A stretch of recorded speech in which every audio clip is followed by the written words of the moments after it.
지난달 한강이남 11개구의 중소형 아파트값 평균이 18억 원을 돌파했다는 조사 결과가 나왔습니다. 한강 이북 14개구 중소형 아파트값 평균도 11억 원을 넘어선 가운데 이재명 대통령의 다주택자 양도소득세 중과 유예 종료를 알린 이후 집값 폭등세가 본격화한 모습입니다. 2일 KB부동산 월간 주택 시계열 통계에 따르면 지난 1월 한강 이남 전용 면적 60제곱미터 초과 85제곱미터 이하 아파트값은 평균 18억 269만 원으로 집계됐습니다. 지난해 12월보다 0.96% 상승한 것으로 아파트값 평균이 18억 원을 넘어선 것은 이번이 처음입니다. 최근 이재명 대통령이 부동산 시장 안정화를 위해 다주택자 중과세 유예 중단, 보유세 및 거래세 인상 가능성을 염두에 둔 세제 카드를 꺼내들면서 시장의 긴장감은 높아지고 있습니다. 정부는 세금 부담을 통해 투기 수요를 억제하고 집값을 잡겠다는 방침이지만 세금 중심의 정책만으로 부동산 가격을 통제하려 할 경우 여러 부작용이 뒤따를 수 있다는 지적이 나옵니다. 가장 큰 문제는 거래 절벽입니다.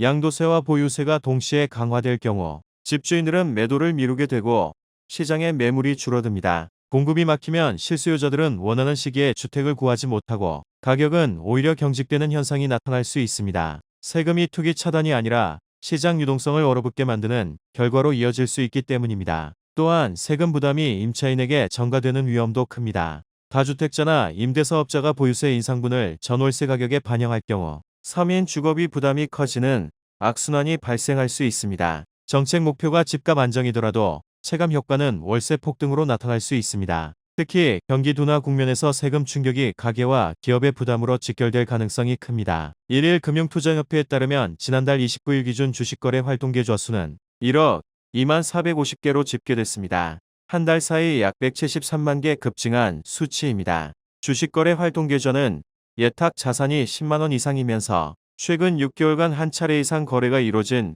위탁매매 계좌 및 증권저축 계좌를 뜻합니다. 빚투 규모도 30조 원을 돌파한 것으로 나타났습니다. 지난달 29일 기준 신용거래용자 잔고는 30조 925억 원을 기록했는데 증시 진입 대기 자금으로 꼽히는 투자자 예탁금은 103조 7072억 원으로 지난달 27일 100조 원을 넘어선 이후 계속해서 증가하고 있습니다. 문제는 증시가 급락할 경우 신용융자 잔고가 반대매매로 이어지며 조정폭을 더욱 확대할 수 있다는 점입니다. 반대매매란 투자자가 빌린 돈으로 주식을 매수한 뒤 담보 비율이 일정 수준 이하로 떨어질 경우 증권사가 투자자 동의 없이 보유 주식을 강제 처분하는 제도인데 시장 하락 국면에서 대규모 매도 물량을 한꺼번에 쏟아내 증시 하방 압력을 가중시키는 연쇄 충격 요인으로 작용할 수 있습니다. 특히 환율 불안, 금리 고착화 등이 동시에 나타나는 국면에서는 개인의 레버리지 투자 비중이 높을수록 증시가 작은 충격에도 과도하게 흔들릴 가능성이 큽니다. 신용잔고가 많은 상황에서는 단순한 조정이 아니라 기술적 매도 압력이 겹치며 급락으로 번질 수 있다는 분석도 나옵니다. B2는 증시 하락기에는 반대 매매가 조정폭을 증폭시키는 구조적 취약성을 내포하는 만큼 투자자들의 각별한 유의가 필요해 보입니다.